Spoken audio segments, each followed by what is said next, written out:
আমি যখন থেকে ল্যাপটপের ভিডিও শুরু করছি তখন থেকে আপনারা একটা জিনিস খেয়াল করলে দেখবেন যে উইন্ডোজের এই সারফেসের ল্যাপটপগুলো আমি বেশ ভালোভাবে প্রমোট করি এবং এমনই বলে থাকি যদি আপনারা কেউ ম্যাকবুকের অল্টারনেটিভ খুঁজতে চান, বিশেষ করে আপনার উইন্ডোজে ব্যবহার করতেই হবে, তাহলে আপনি সারফেস ল্যাপটপগুলো কিনতে পারেন। এবং সারফেস ল্যাপটপগুলো নিয়ে কিন্তু আপনাদেরও মিশ্র প্রতিক্রিয়া আছে। কেউ কেউ বলে ভাই এটা তো রিপেয়ার করা যায় না, কেউ কেউ বলে এটা হঠাৎ করে নষ্ট হয়ে যায়, কেউ কেউ বলে ভাই এটার দাম বেশি, আবার এটার পজিটিভ ফিডব্যাকও কিন্তু অনেক আছে। আমি দেখছি যে আমি ভিডিও করার পরেও অসংখ্য মানুষ কিনছে, তারা পজিটিভ ফিডব্যাক দিচ্ছে এবং দেশে বর্তমানে প্রচুর পরিমাণে জনপ্রিয় হচ্ছে সারফেসের এই ল্যাপটপগুলো। বিকজ এগুলো যখন নতুন বিক্রি হয় তখন কিন্তু এটার দাম থাকে 1,80,000 টাকা, 90,000 টাকা, বাট বর্তমানে এটা আপনি বেশ অ্যাফোর্ডেবল প্রাইসে ইউজ মার্কেটে কিনতে পারবেন। যেমন দেখেন এই যে সারফেস 2 আছে, এটা যদি এখন কিনতে যান তাহলে অ্যারাউন্ড আপনারা 38,000 টাকার আশেপাশে কিনতে পারবেন। এই যে সারফেস ল্যাপটপ 3 আছে, এইটা অ্যারাউন্ড 45,000 টাকার আশেপাশে কিনতে পারবেন। আবার যদি সারফেস ল্যাপটপ 4 এ যান সেটা কিন্তু অ্যারাউন্ড 55,000 টাকায় কিনতে পারবেন। এবং এই সবগুলো আপনারা এখন অ্যাপেল টেক গিয়ারে কিনতে পারবেন। তাদের কাছে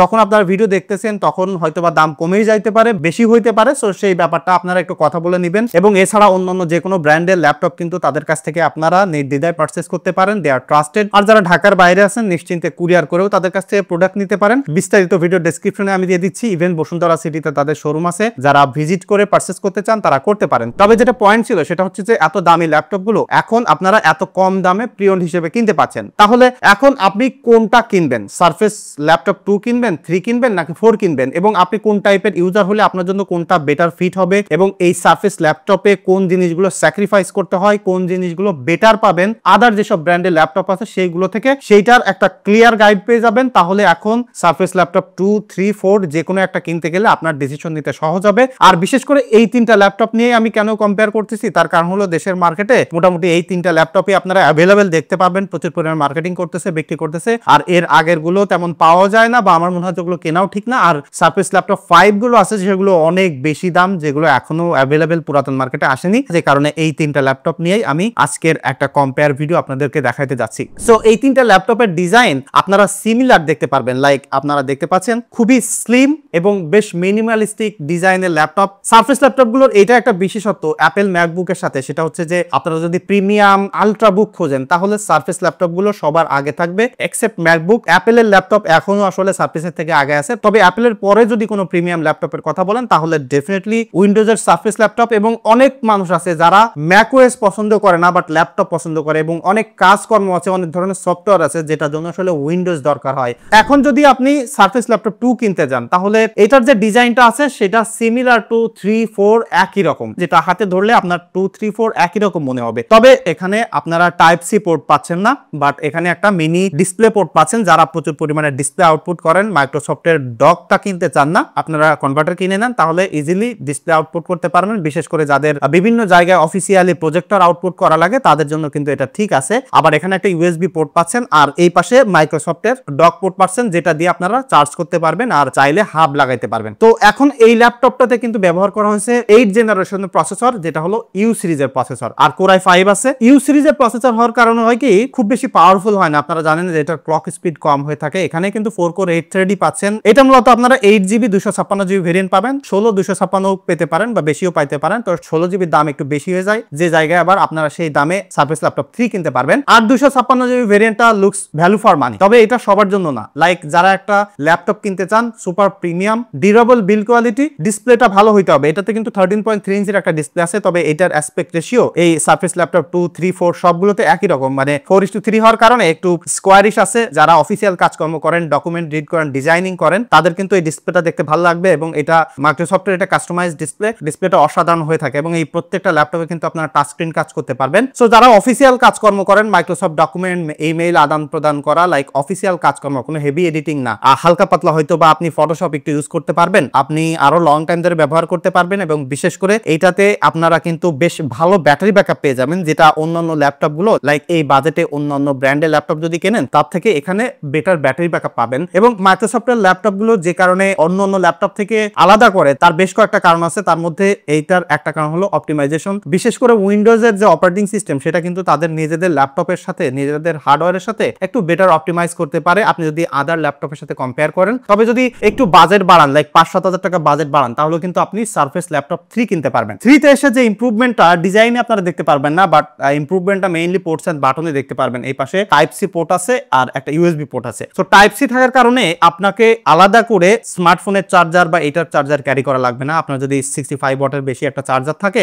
স্মার্টফোনের জন্য সেই চার্জারটাও ব্যবহার করতে পারবেন, আবার এটাতেও চার্জ করতে পারবেন। আবার টাইপ সি থাকার কারণে বিভিন্ন ধরনের পেরিফেরাল বা আপনি যদি স্টোরেজ কানেক্ট করতে চান এক্সটার্নাল, সেটা করতে পারবেন। আবার যদি আপনার মনে হয় যে ডিসপ্লে আউটপুট করা লাগবে, সেক্ষেত্রে কিন্তু মাইক্রোসফটের ডকটা আপনি ব্যবহার করতে পারবেন। আবার এখানে ইউএসবি পোর্টও রয়েছে। সো সব ধরনের কাজকর্ম করার পাশাপাশি এখানে যে ইমপ্রুভমেন্টটা পাচ্ছেন মেইনলি সেটা হলো এখানে 10 জেনারেশনের প্রসেসর রয়েছে, এবং এই প্রসেসরটা মূলত জি সিরিজের, যেখানে আপনারা একটু বেটার পারফরমেন্স পাবেন because of the better clock speed. এটা একটা পারফরমেন্স সেন্ট্রিক ল্যাপটপ হবে যদি আপনি 16GB ভেরিয়েন্ট কেনেন। তবে 8GB কিনলে একই রকম মাল্টিটাস্কিং করলে বেটার পারফরমেন্স পাবেন না, বাট প্রসেসরটা পাওয়ারফুল আছে। সো এখানে কিন্তু i5 i7 কিনতে পারবেন। সো বাজেট থাকলে ডেফিনেটলি i7 কেনা উচিত, বাট যদি মনে করেন যে অফিসিয়াল কাজকর্মের পাশাপাশি আরেকটু পারফরমেন্স আপনার পেতে চান, ফুল এইচডি ভিডিও এডিটিং করতে চান, বা আপনি হয়তো একটু বেশি করে গ্রাফিক্স ডিজাইনিং করতে চান, ইলাস্ট্রেটর ব্যবহার করতে চান, তাহলে কিন্তু 10 জেনারেশনের এই প্রসেসরটা যথেষ্ট ভালো পারফর্ম করবে। এবং এখানে 16GB র্যাম যদি আপনারা নিতে পারেন তাহলে খাপে খাপ। তবে সারফেস ল্যাপটপ 3 তে এসে আরেকটা ইমপ্রুভমেন্ট আছে, সেটা হলো সারফেস ল্যাপটপ 2 তে কিন্তু আপনারা স্টোরেজ আপগ্রেড করতে পারবেন না। লাইক 256GB কিনলেন, সেটা আর আপগ্রেড করতে পারবেন না। 3 তে 4 এ এসে আপনারা স্টোরেজটা আপগ্রেড করতে পারবেন। এটা কিন্তু একটা গুড থিংস। লাইক যাদের স্টোরেজের বেশি প্রয়োজন হয় তারা কিন্তু একটা ফিউচার প্রুফ পেয়ে যাচ্ছেন জিনিসটা। আর তাছাড়া ডিসপ্লে,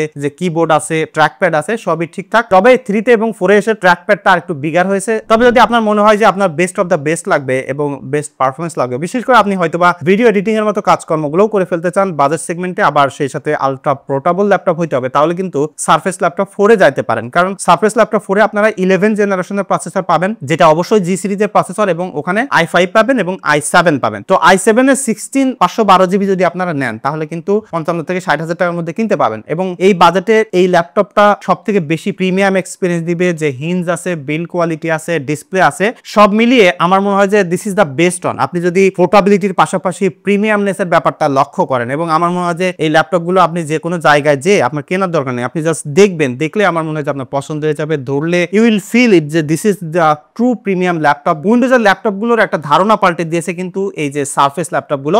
সো সারফেস ল্যাপটপ 2, 3, 4 আমার মনে হয় যে এই মুহূর্তে যারা কিনতে চান ক্লিয়ার একটা আইডিয়া পেলেন যে কোনটাতে কি পাচ্ছেন। তবে সারফেস ল্যাপটপগুলোর কিছু খারাপ দিক আছে, যেমনটা আমি বলছিলাম যে অনেকে বলে ভ্যালু ফর মানি হয় না। ভ্যালু ফর মানি হয় না বলতে আপনি যদি দেখেন অন্যান্য ব্র্যান্ডের ল্যাপটপ আছে, সেক্ষেত্রে হয়তোবা আপনি 40,000 টাকায় 11 জেনারেশনের i7 বা i5 এর প্রসেসর পাবেন, জি সিরিজের প্রসেসর পাবেন, বাট সেগুলোতে এটার মধ্যে এত বেটার ডিসপ্লে পাবেন না, এত বেটার বিল্ড কোয়ালিটি পাবেন না, ডিজাইন পাবেন না। ডিজাইন এবং বিল্ড কোয়ালিটি ওভারঅল মিলিয়ে যদি আপনি বলেন তাহলে আমি বলবো this is definitely value for money, but not for everyone. অনেকে আছে যে আমার বিল্ড কোয়ালিটি দরকার নেই, আমার ল্যাপটপ যেমনই দেখতে হোক, যত পুরোই হোক, যাই হোক না কেন, আমার জাস্ট পারফরমেন্স দরকার। সেই ক্ষেত্রে সেই ইউজারটা আলাদা। আর মেইন কনসার্ন যেটা হয়ে থাকে সারফেস ল্যাপটপের ক্ষেত্রে, সেটা হচ্ছে যে ভাই ল্যাপটপ ডিস্টার্ব দিলে ঠিক করা যায় না। এই ল্যাপটপগুলো হলো এসওসি সিস্টেম অন এ চিপের মধ্যে মাদারবোর্ডের সাথে সর্ট আউট করা, বিশেষ করে প্রসেসর, র্যাম। সো কোনো কিছুতে যদি প্রবলেম হয়ে যায় তাহলে সহজে ঠিক করা যায় না। আর ঠিক করতে গেলে দেখা যায় যে র্যাম পাল্টাইতে গেলে বা অন্যান্য পার্টস পাল্টাইতে গেলে যে দাম লাগে, তাতে দেখা যায় যে আরেকটা ল্যাপটপ কিনে ফেলা যায়। So this is true.